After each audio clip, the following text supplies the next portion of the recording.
Hi, my name is Jason with MDI, and today I'm going to give you an in-depth review of the MOZA Gimbal made by Gusin.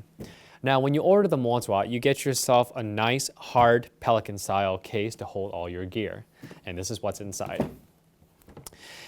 This is the first tier. It is a custom-cut foam, and on this side, we got two batteries.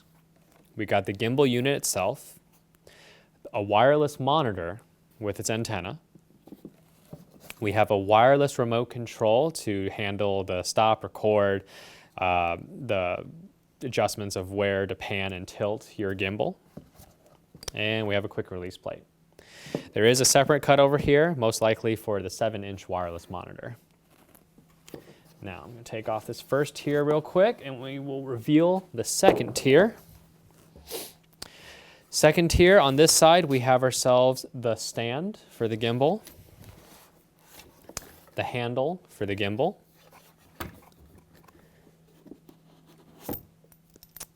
this is an attachment for the wireless monitor,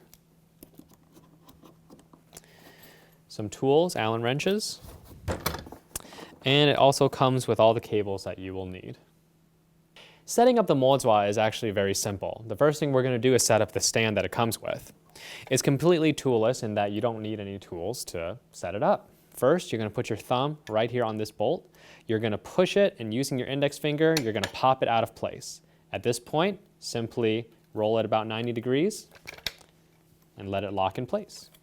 Do this to all 4 legs.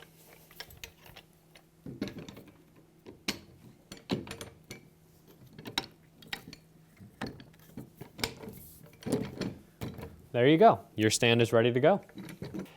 Now, one thing about this stand is if you take a look down here, there's a couple slots.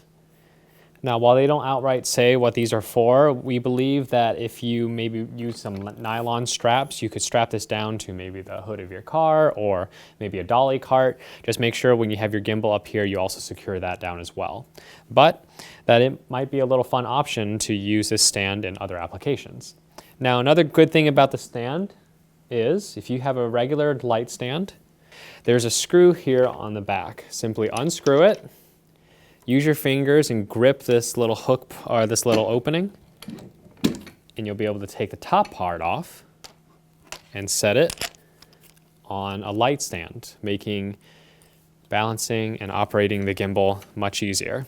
Reason you would do something like this on a set, throw a sandbag here, you'd have the gimbal right where you need it as far as height-wise, because if you have this thing just sitting around somewhere else, you know, sometimes it's just not very practical, especially if you don't have a table on set. The gimbal will be sitting where it could be potentially kicked. So this is just another way of holding the gimbal while on set.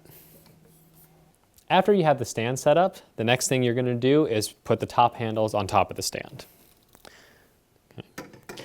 You want to make sure the top bar is facing this way. Simply unscrew these handle screws, rotate them down, lock them in place, make sure they are perpendicular to the top handle. So after you get the top handle in place, the next thing you're going to do is install the gimbal itself. You want to make sure the yaw bar is facing in the back. You want to make sure that this piece here is in line with the dovetail here. What you're going to do is you're going to pull on this back knob to then slide it in, lock it, and secure it shut. Once you've attached the gimbal to the top handle, the next thing you're going to do is simply pop the battery into the back, and that's going to power on everything. It's a smart battery, which is great. Now, you see a couple dip switches here. Now, these do matter. You're going to have to check the manual to see which setting you're going to have to flip these switches to, depending on if you're using a Canon camera, a Panasonic GH4, or a Sony a7S. Now, the reason why you're going to want to set this is the wireless remote that comes with the MOZA.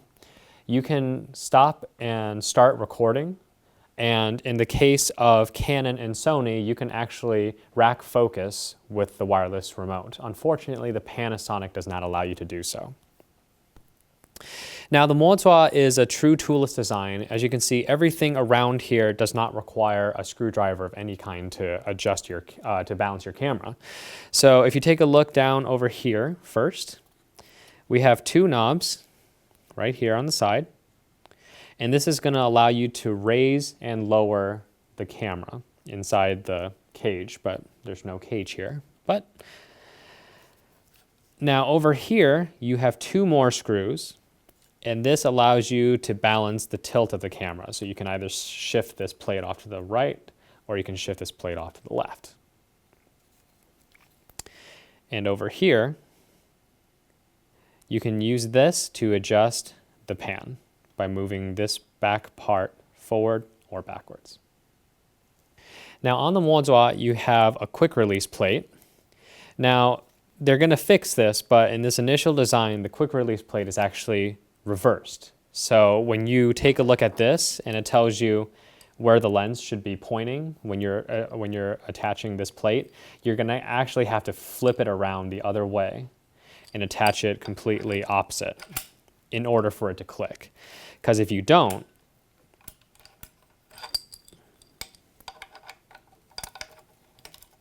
it won't go in. Okay. Now the next thing is this lever right here. While this may work on a tripod when you put a camera on here, what we've noticed is if you put a 7DD, Canon 7DD, the body actually gets in the way and you're unable to secure the quick release plate. It's actually a quick fix. If they can just change this into maybe like a thumb screw of some kind, a knob, or maybe just like a lever mechanism to get this to lock. But with a GH4, you shouldn't have a problem. And the last cool thing about this MOZA gimbal is if you take a look down here, there are two threaded holes which can accommodate 15mm rods. So you can attach a motorized follow focus or wireless follow focus to your gimbal. Now another great thing about the MOZA is this unit down here under the gimbal. If you take a look at the back, we have a USB port that goes into your camera, which allows for wireless length control, stop recording, and in terms of Canon and Sony cameras, you can rack focus. Over here we have a PAL and an NTSC switch. Because this is also the wireless transmitter to the little video monitor, you can decide which region you're going to be wirelessly streaming to. And then over here we have a USB power, 5 volts at 1 amp. So you could potentially power maybe a wireless HDMI transmitter or any other little USB devices. Now on the other side over here, you have a full HDMI port. In the front over here, we have one more power port, which I believe is to use to power your wireless motor follow focus. The MOZA gimbal uses all rechargeable batteries. There's one for the gimbal that is attached to the back. There's an internal one for the wireless monitor, as well as an internal one for the wireless remote. Now, to turn it on, there is a button right here in the back. You simply have to hold that button until the lights turn on, and that will activate the gimbal.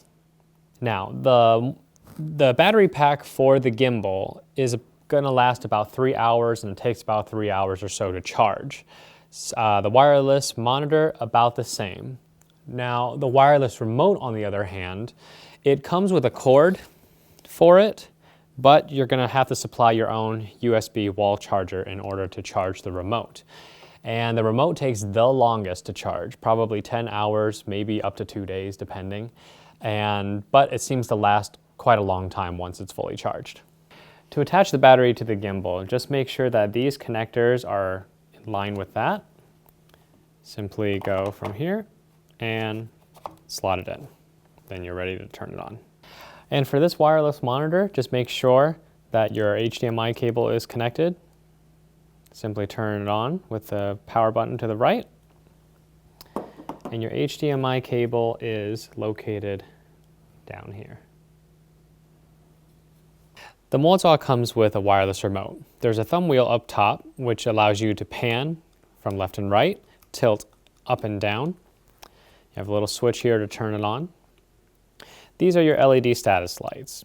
So basically, this is your speed button, which allows you to go either faster or slower with your tilts and pans. Simply, the further it goes to the right, the faster it goes. This is also a stop and start record button. It works on all the cameras from Canon, Sony, and Panasonic. This is your mode dial. Press once for mode 1, press 2 for mode 2, and so on. And also, if you need to calibrate your camera, simply hold the mode button down until all the lights start blinking. Now, the F and N is actually a focusing mechanism, but it only works on Canon and Sony cameras only. The Panasonic does not allow you to focus the lens.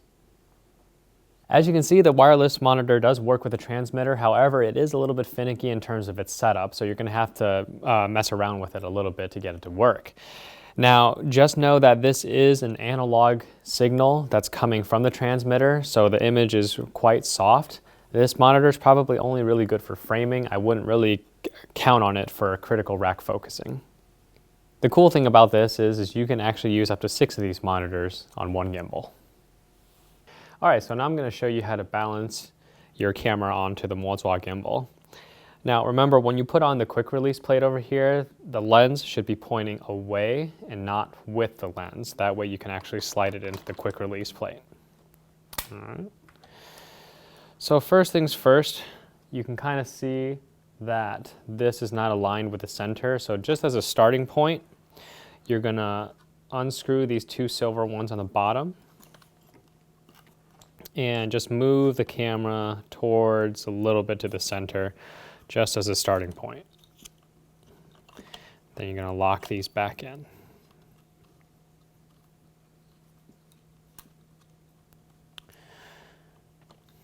All right. Now there's this bottom part of the cage right here, this bar on the bottom.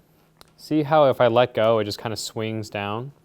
We don't want that to happen. We want it to be able to just kind of rotate on itself. So we're definitely going to have to bring this up. And that is done by these 2 red screws on each side. So I'm going to bring it up first just for reference. Okay, I'm going to tighten those down.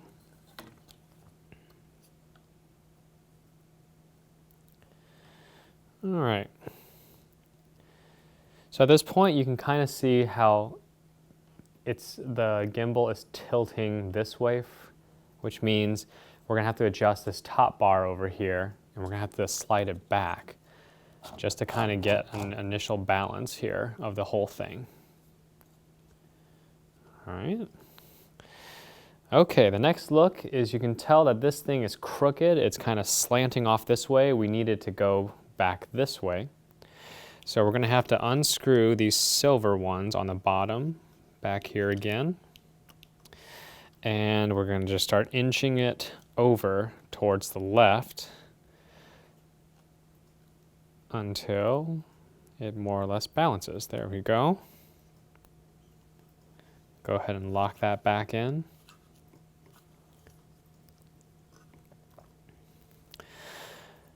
All right, so we're looking pretty good so far. Now, the last thing we're probably going to be wanting to look at is see how this is still swinging down to this bottom no matter where I put it. It means it's bottom heavy, which means this part is not high enough. Yeah? So we're going to have to unscrew this again. Now, an easy way to check this is I will have the cage set like this. Okay? I'm going to slowly inch it upwards and kind of let go each time to see if it's still going to pitch down on its own. Yeah, so it's still pitching. Now it's not. Carefully screw one side. Okay, still looking good. Screw the other side. All right. See how it's not really moving a whole lot over here anyways? But it looks like we're still pitching backwards, which means this quick release plate,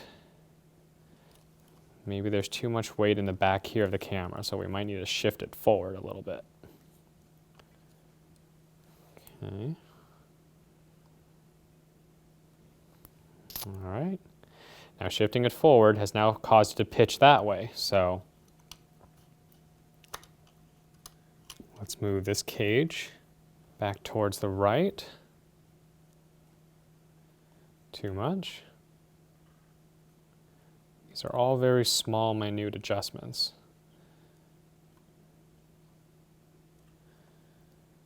Okay.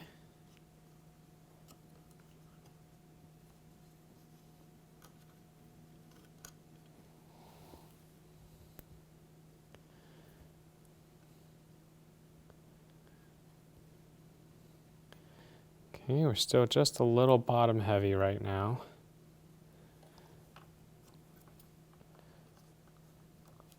So we're going to move this cage up just a little bit more.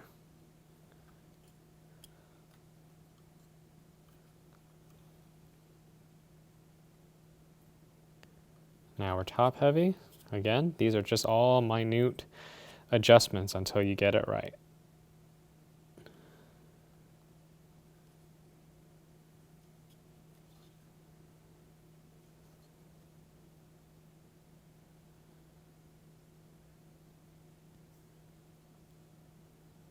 All right, we're looking good. Yeah? So right now the bar is balanced. It's not really moving a whole lot.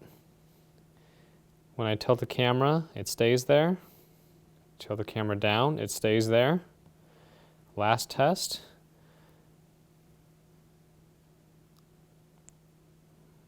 All right.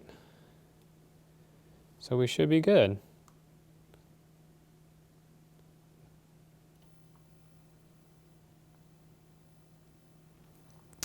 At this point, after you are done balancing, you're still going to have to calibrate it. So you're going to have to use your wireless remote here. Remember, to calibrate, you're going to have to hold the mode button, the bottom button here on the right. You're going to hold it. 3 lights start going, and it's going to go limp. At this point, you're going to hold it with your hands where everything is lined up.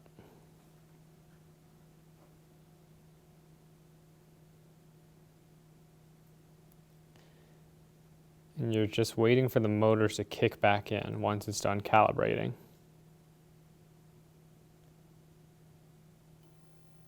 There you go. And we're done. At this time, MOZA is developing an app. They have an Apple iOS version already going through its paces through iTunes, so we should be seeing some kind of Bluetooth app that allows us to do some auto calibration and maybe some fine tweaks of the gimbal itself. There is an Android version being developed, but it's not going through the store yet. They're actually still working on it. So, you know, we'll be seeing those in a little bit, and when we do, we'll definitely give you another review to see how well it works. While this gimbal is quite impressive for the price range and the features that it comes with, there are a couple of things that could be done much better. Now the first thing is not all of the screws have that kind of pull feature where you can tighten, you can pull it out, readjust it, and that way it kind of gets out of the way. So far the only screws that allow that are the quick release plate down here and the silver ones in the back. Now that being said, key word, all these screws are in the back. It kind of makes it a little bit hard to work with, so I would like to see these screws being moved to the front, because if it's in the front, you have much easier access and you don't have to reach around the back. If you're reaching around the back, you might accidentally knock something out of place, which I actually did when you saw that video of me balancing everything.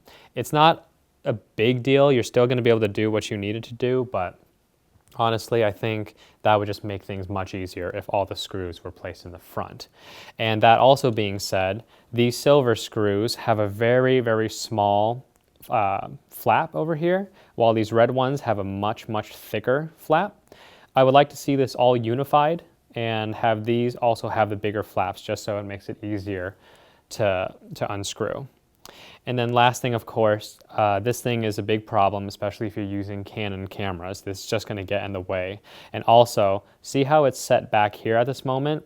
While it may seem minuscule, having just that little amount of weight can technically make it a little bit back heavy. So maybe if we put this somewhere where it's not going to actually influence the actual balancing of the camera. Now the remote back here, while it's still pretty good, if you take a look here, these buttons aren't exactly the most tactile of buttons, because if you take a look at the mode button here, there's actually an indent because you have to pretty much use your nail to actually get the button to work. So we would like to see at least, I don't know, maybe instead of having this plasticky cover, maybe just actually have an actual tactile button. I don't think that should be a problem, and that allows us to make sure that we hit the button correctly. Now, if you take another look here, see how the rod attachment is here and the button is set very far forward. When you have it latched on, actually I'll show you the other way here. When you have it latched on, what happens is when you're operating the gimbal, your thumb has to then do a rather huge crank just to actually get to the joystick. I think this could be easily remedied if they just take this control box and actually align it to the bottom of this rod adapter, because then the button and all the controls will be moved here. And that way your thumb does not have to crank. You can actually just operate it. It's a pretty simple fix. I'm sure they can do it.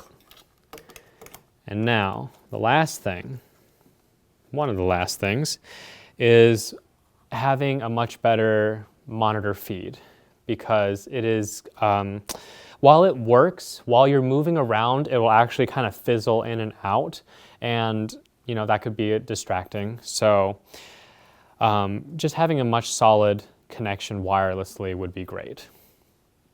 At this current time, the MOZA, it doesn't allow you to tilt the full range of the motors.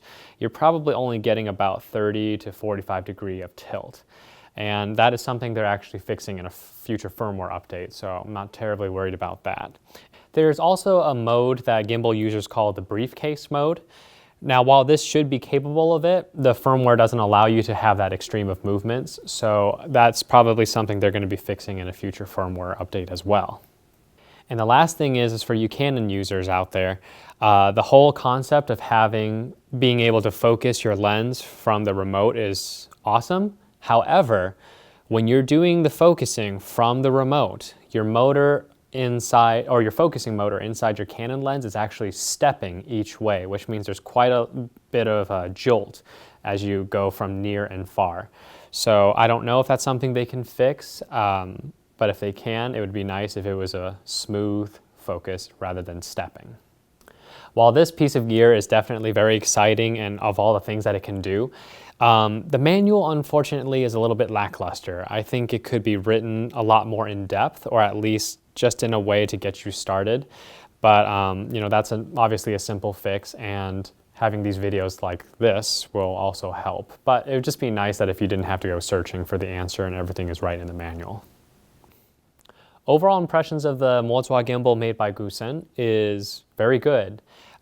Just from the solid build to, you know, not a whole lot of wires being exposed, which is actually very important, because the last thing you want a client to think is that you built this yourself, and they might start doubting you whether you know what you're doing. This gimbal does not give off that impression at all. Minus the blue tape over here, but that's because the unit that we got, the HDMI cable that came with it was defective, so we kind of had to make do and, you know, do our own little thing. Now, the second thing that I love about this gimbal is how fast it is to set up and get ready to go straight out of the box. There's really not a whole lot of pieces to put together aside from the top handle and the gimbal itself. And then you saw how fast I was able to balance the camera from scratch, you know, 6, 7, maybe 10 minutes, and you're ready to go right away.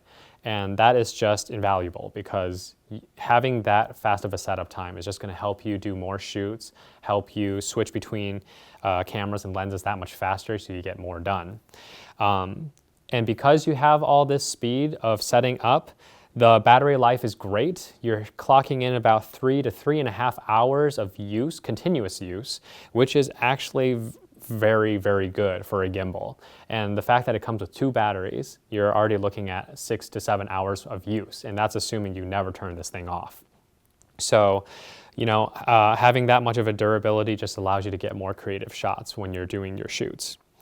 Traveling, when you're going to and from your shoots, the hard case that it comes with all the pre-cut foam for all the pieces is great. You know where everything needs to go. It has its own spot. Just plop it in there, lock the case, you're ready to go. It doesn't take that long to set up at all and tear down. So that's also great. You're saving a lot of time with the MOZA gimbal. And finally, check out some of the test footage that we did with this MOZA. Without further ado, here we go.